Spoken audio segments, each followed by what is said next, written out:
Doctor devil episode 96 की starting में हमें दिखाया जाता है सितू को जो अपने फ़ोन को देख के कह रही होती है कि फाइनली आखिरकार ब्रदर ये का कॉल आ ही गया।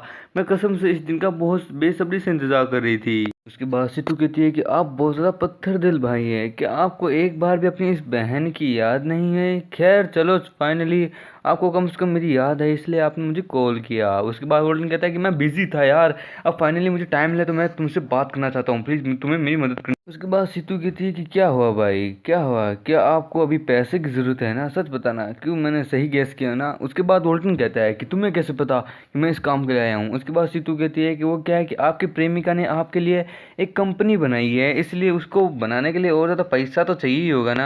उसके बाद गोल्डन कहता है कि हाँ। उसके बाद वो अपने मन में कहता है ये लड़की क्या मेरे पे जासूसी करी है, क्या इसे मेरे बारे में इन्वेस्टिगेशन करी है क्या ये मेरे बारे में? उसके बाद सीतू कहती है कि मैं वैसे भी आपकी कंपनी में इन्वेस्ट करना चाहती हूँ 1% का, 500 मिलियन ओनली फॉर 1% शेयर के साथ।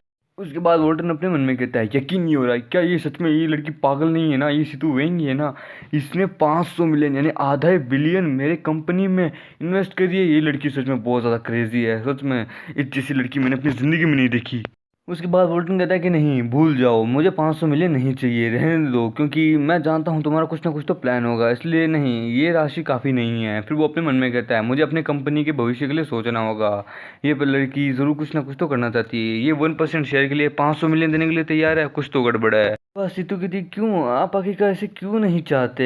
क्या आप मुझसे कुछ चाहते नहीं? क्या आप अपनी बहन से कुछ भी नहीं लेना चाहेंगे, पैसे भी नहीं? तो आप मुझसे क्या चाहते हैं? फिर वो अपने मन में कहती है इस बंदे को मैं 500 मिलियन दे रही हूँ पर फिर भी ये लेना नहीं चाहता, आखिरकार इसके दिमाग में क्या चल रहा क्या है? बाद वोल्टन कहता है कि नहीं, मैंने वैसे भी जिंग्यू और उसके दादा से वादा किया है कि मैं सबसे पहले उन्हें ठीक करूंगा, उसके बाद मैं किसी और परिवार के बारे में सोचूंगा, इसीलिए मैं अभी किसी भी परिवार के ऊपर नहीं सोच रहा, इसलिए तुम भी मेरे किसी काम की नहीं। उसके बाद सीतू कहती है कि आप हमेशा मेरा लाभ उठाने की कोशिश करते हैं, मेरे मज़े लेते हैं, इसीलिए क्योंकि आपको मेरी पिछली ज़िंदगी के बारे में पता नहीं है, मैं चाहूँ तो आपको बता सकती हूँ।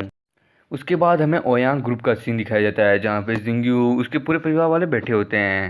उसके बाद ओयांग हाओ के जो फादर होते हैं वो चिल्ला रहे होते हैं जिंग्यू पे, जिंग्यू क्या तुम सच में सच कह रही हो ना, कहीं तुम हमारे साथ कोई मजाक तो नहीं करी, सच में ये वोल्टन ने ऐसा किया? उसके बाद जिंगू कहती है कि हाँ पर तो आप क्या चाहते हैं अंकल, वैसे भी उसमें उसकी भी कोई गलती नहीं, ना ही मेरी, एक बंदा था जो इसने ये सब कुछ किया, मैं बस जानना चाहती हूँ। अपना मुंह बंद रखो जिंगू, तुम जानती हो तुमने इस वक्त कितना बड़ा कांड किया है, तुमने ओयांग फैमिली की नाक ही कटा दी, तुमने अपनी वर्जिनिटी खो दी, आखिरकार ये सब कैसे हुआ, किसने किया, क्या वोल्ट ने सच में ऐसा किया और तुमने करवा भी लिया? उसके बाद जिंगू का फादर कहता है कि भाई भाई प्लीज़ शांत हो जाओ यार, प्लीज़ ये उसकी वही गलती नहीं, उसने कहा ना एक बंदे ने ये सब किया उन दोनों के साथ, इसलिए ना तो वोल्टन का दोष है ना ही मेरी बेटी का, प्लीज़ यार थोड़ा शांत हो जाओ। उसके बाद हाओ का जो छोटा भाई होता है यानी जिंगू का बड़ा भाई और हाओ का छोटा भाई, वो अपने मन में कहता है फादर ये आपके पास एक अच्छा मौका है, अंकल को नीचा दिखा दीजिए। उसके बाद हाउ के फादर कहता है कि according to the family rules के हिसाब से जो हमारे ग्रैंडपा थे उन्होंने ये नियम बनाया था कि अब इस वादे के मुताबिक अब जिंग्यू तुम्हें अपने काम से अपने आप को छोड़ना होगा, अब तुम कोई काम नहीं कर सकती। उसके बाद जिंग्यू कहती है कि यानी मैं सस्पेंड हो गई, मैं इन सभी नियमों का आदर करती हूँ पर लेकिन मैं अभी भी ये जानना चाहती हूँ कि मेरे बताने से पहले भी आपको ये सब कैसे पता चला कि मैंने अपनी वर्जिनिटी खो दी, मैं अपनी घटना के बारे में जानना चाहती हूँ कि आपको कैसे पता चला। उसके बाद हाउ के फादर कहते हैं कि हम कैसे जानते हैं, ये बहुत जाहिर सी बात है, वो जगह हम अच्छे से जानते हैं, वो जगह हमारी ही तो है। और जिंगू सबसे बड़ी बात, जिंगू अब तुम यहाँ के प्रेसिडेंट नहीं रही हो, इसलिए अब तुम कंपनी में आ तो सकती हो, काम भी कर सकती हो, तुम्हें तुम्हारी सैलरी भी मिल जाएगी, बट लेकिन तुम कंपनी के किसी भी हस्ताक्षर पे किसी भी मामले में अपने हस्ताक्षर नहीं कर सकती। उसके बाद हाओ कहता है कि नहीं डैड, मैं इस चीज़ से डिसएग्री करता हूँ, जिंग्यू ने हमारे परिवार के लिए बहुत बड़ी बड़ी चीज़ें की हैं, अगर जिंग्यू नहीं होती तो आज हमारा परिवार भी नहीं होता, मैं इस चीज़ से डिसएग्री करता हूँ, जिंग्यू को भी उसका उसका हक की चीज़ मिलनी चाहिए। उसके बाद हाओ का छोटा भाई कहता है ब्रदर ब्रदर मेरे भाई को आखिरकार ये क्या हुआ, किसके साथ क्या गलत हो गया भाई, ये आखिरकार इस तरह की बर्ताव क्यों कर रहा है?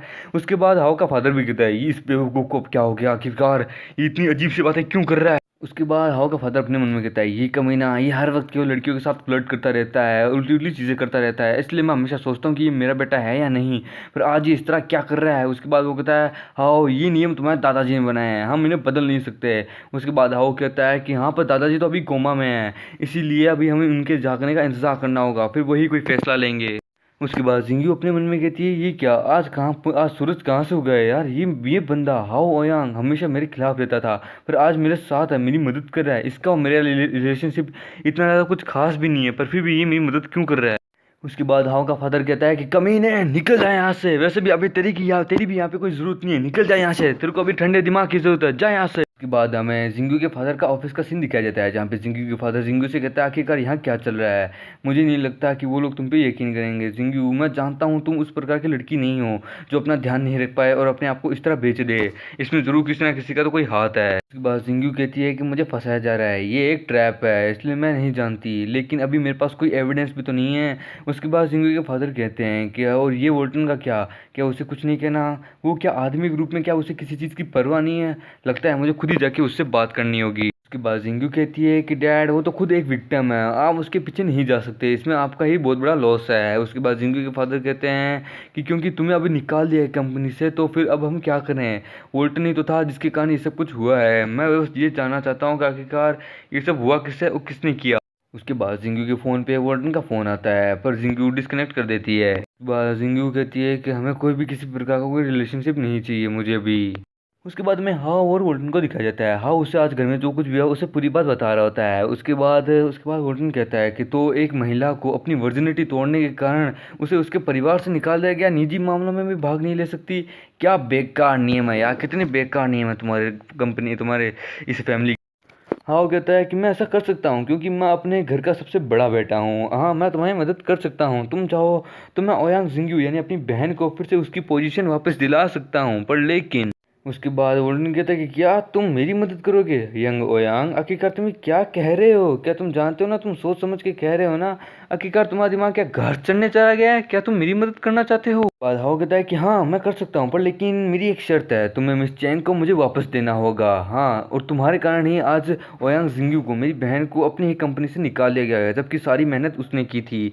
ओयांग परिवार वाले उसकी बात नहीं मान रहे और अब तुम्हारी वजह से उसके निकाल दिया गया, क्या तुम उसका साथ नहीं देना चाहते। उसके बाद वरुण कहता है कि ये बात मैं जानता था कि तुम इतने अच्छे तो नहीं हो, वैसे भी मैं जानता था कि तुम यहाँ एक सौदा करने तो जरूर आए हो। ओयांग जिंगू ने अपने परिवार के लिए अपनी जान भी देने के लिए तैयार है और तुम लोग हमेशा उसके साथ एक जानवरों की तरह पेश आते हो, तुम लोगों को तो मर जाना चाहिए, तुम लोग तो जानवर से भी ज्यादा बदतर। उसके बाद हाउ कहता है कि अपने काम से काम रख, तो बस मैं तुझसे ये जानना चाहता हूँ कि तू हाँ कह रहा है या ना। उसके बाद वोल्टन कहता है कि ना मेरा ना है, मैं अपने खुद के दम पे ओयांग जिंगू की मदद करना चाहता हूँ, और रही बात मिस चैंग की, वो तुझे नहीं मिलने वाली, और हाँ थैंक यू मुझे इस इन्फॉर्मेशन के लिए, अब निकल लोड़े। हाउ कहता है कि तू पछताएगा वोल्टन, कि तूने आज जो कुछ भी यहाँ कहा है, तूने जो कुछ भी कर रहा है, तू पछताएगा अपनी गलती के लिए।